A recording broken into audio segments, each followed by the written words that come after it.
Las 8 horas con 40 minutos, damos la bienvenida a María Rosa Suri. Ella es politóloga, creadora de Tinta Digital. Tinta Digital es un startup ecuatoriano que nació en el 2021. Se ha convertido en un referente por su enfoque innovador en temas de democratización del conocimiento. Tinta Digital produce contenidos pedagógicos y visuales sobre política, derechos humanos, medio ambiente y digitalización.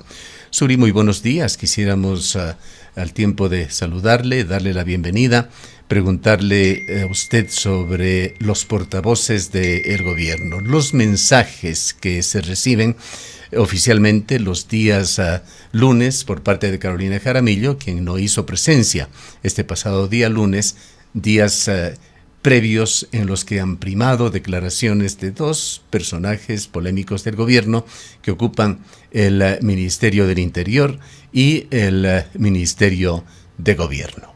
Bienvenida.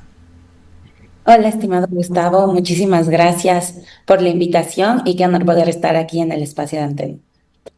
Bueno, como comentaban hace un momento, creo que justamente en este momento donde estamos pasando en el país casi ya más de 30 días de protestas, claramente pues la gente empieza a buscar respuestas. ¿Qué dicen nuestras autoridades? Y ahí es donde empieza a tener mucha más fuerza de lo que quizás desde junio ha tenido la vocera del gobierno, que es Carolina Jaramillo, que es una de las figuras principales que hemos visto últimamente en las noticias, en los titulares, tanto su respuesta con la prensa mismo o con ciertos temas que se le topa. Y para eso creo que hay que analizar primero el cómo o con qué forma nació esta figura. Y si ustedes se acuerdan, en junio, cuando vimos por primera vez a Carolina Jaramillo en Carondelet, parecía una réplica de lo que ocurre en la Casa Blanca en Estados Unidos con el press secretary. O sea, era casi idéntico. Pero ahí apareció, y creo que lo hemos visto muchísimo últimamente, una matiz que es clave. Porque en Estados Unidos, si bien la portavoz que sale ahí se encarga de filtrar, de ordenar, de dar paso quizás como que a quienes van a ser los periodistas que estén ahí, pero el presidente también aparece dentro de estas ruedas, o sea, enfrenta las preguntas y responde en momentos críticos. En Ecuador vemos que no está pasando eso, el presidente se ha mantenido en un rol mucho más distante.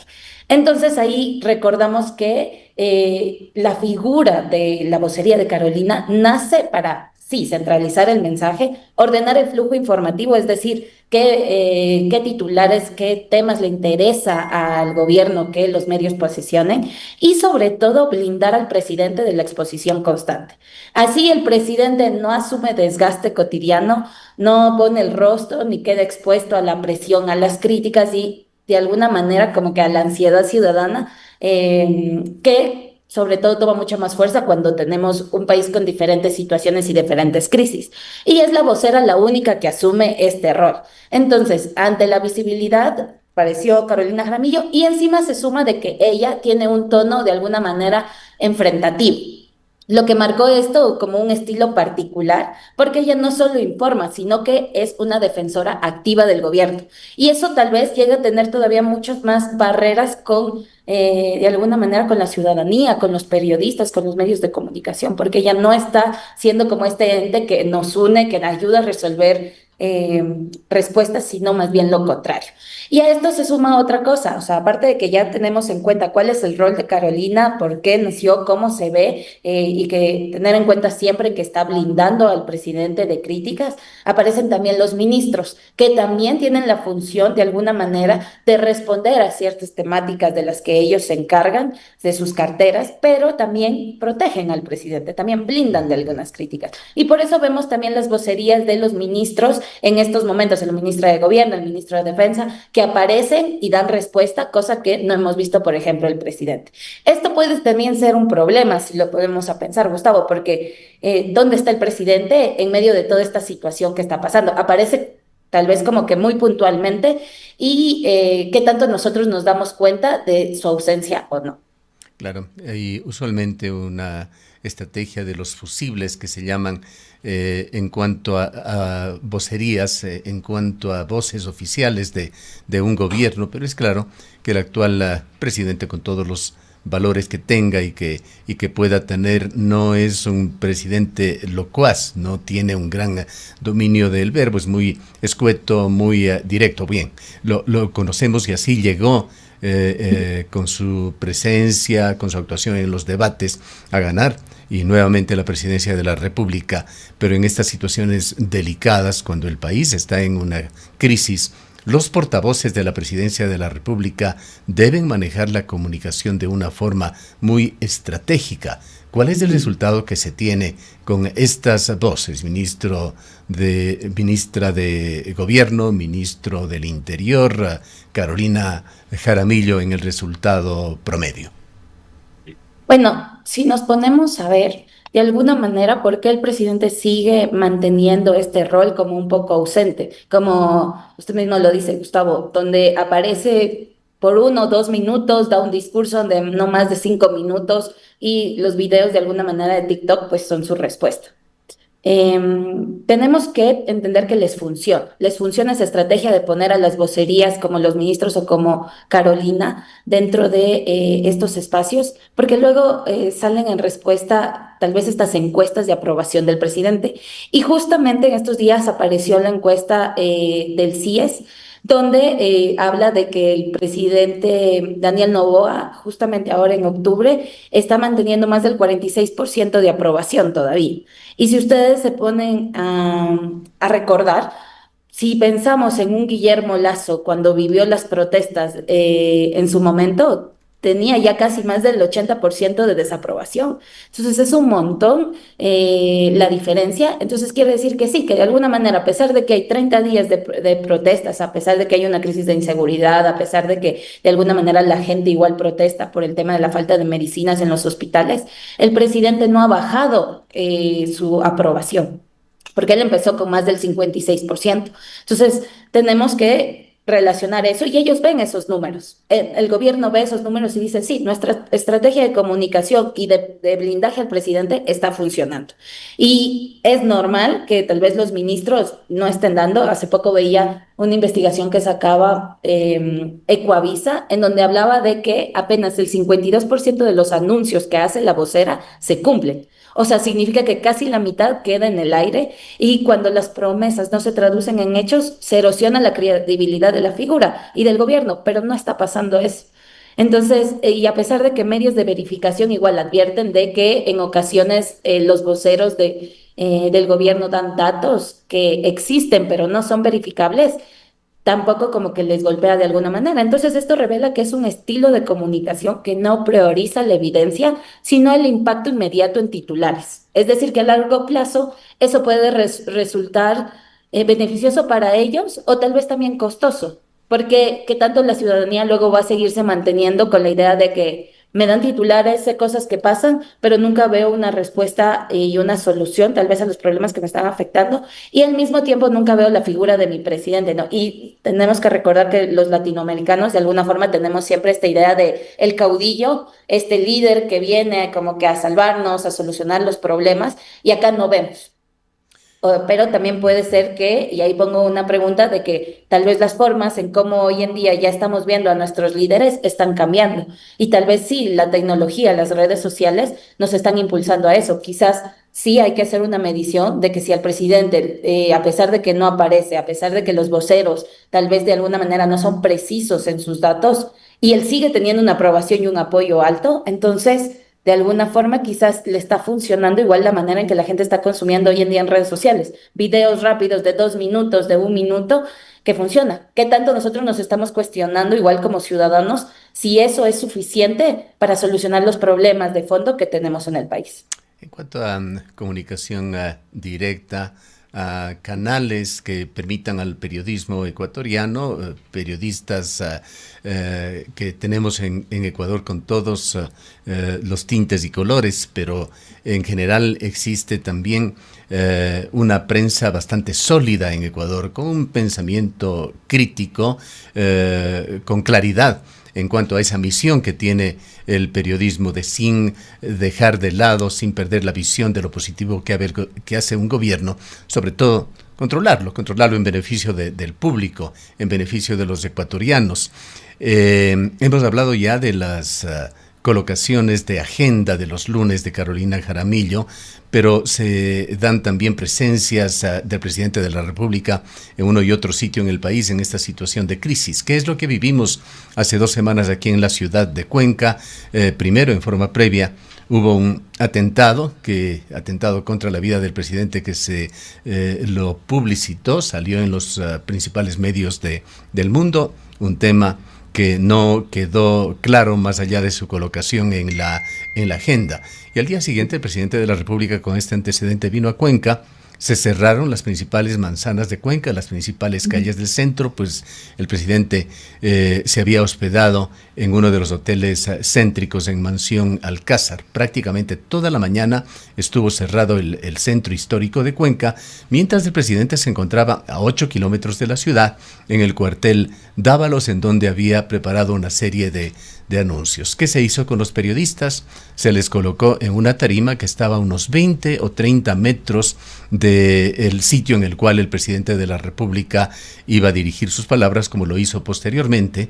Esto dejó sin la posibilidad siquiera de obtener buenas fotografías por parte del periodismo, menos de poder acercarse y presentar una sola pregunta. Mientras lo que vimos, y nos recordaba mucho las acciones del correísmo, a un fotógrafo oficial de la Presidencia de la República que tenía absoluta libertad, y más allá de esto, era una especie de director de orquesta para indicar aplausos, comentarios, etcétera, dirigiendo básicamente la comunicación. Fue realmente una situación muy molesta para los periodistas de aquí, el trato que se tuvo. No sabemos qué pasa en Guayaquil y Quito, pero hablemos de cómo maneja la comunicación el gobierno.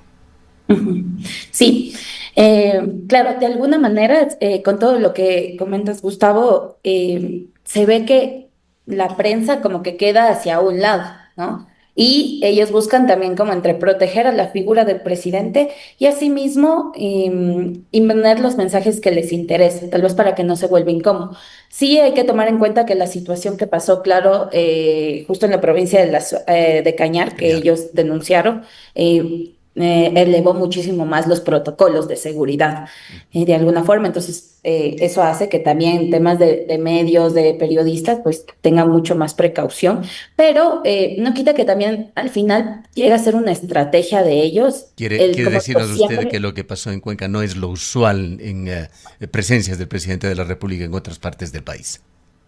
No, y el presidente igual cuando va a otras partes del país, también de alguna forma se protege de que se hagan preguntas incómodas, Ujú. de cómo, en qué situación está. Entonces, creo que eso hemos visto muy pocas veces, incluso cuando han pasado situaciones muy críticas, que el presidente aparece y que sea ampliamente abierto a preguntas de la prensa. No pasa, si ustedes dan cuenta, las veces que ha salido igual en entrevistas directamente, ha sido entrevistas programadas Ujú. con ciertos medios y periodistas Como, que ellos han elegido. Entonces, hay un control como una, absoluto. entendemos, el día de hoy en Radio Democracia en Quito. No pudimos Ujú. escucharla, pues estamos también al aire. Exacto, entonces es como ya son preparadas y creo que nosotros que estamos a veces en los temas de comunicación, Gustavo, ¿sabes? Incluso uno tiene que mandar las preguntas a previo para ver si se aceptan o no se aceptan, o sea, es así de fuerte.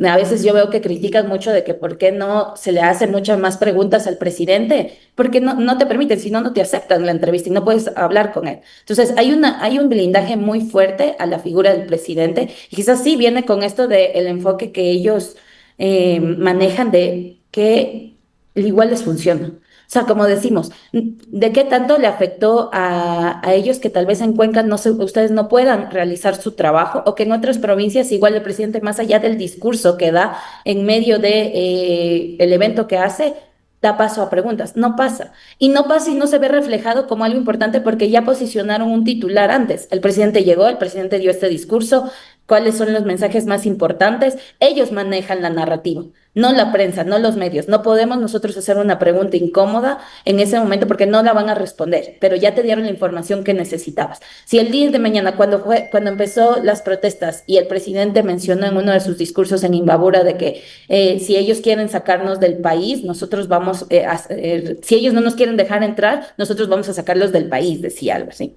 por el tema de los dirigentes indígenas. Ese mensaje lo dio en un discurso que duró minutos y al mismo tiempo eso se posicionó en todos los medios de comunicación a nivel nacional e internacional. Entonces les funciona esa narrativa, o sea, posicionar ciertos mensajes precisos donde el presidente brilla, donde el presidente da cierta figura y hasta ahí. Pero ¿qué está pasando? Y ahí viene también como, si nosotros ya sabemos que el gobierno maneja de esa manera la comunicación, tal vez no hagamos siempre su juego.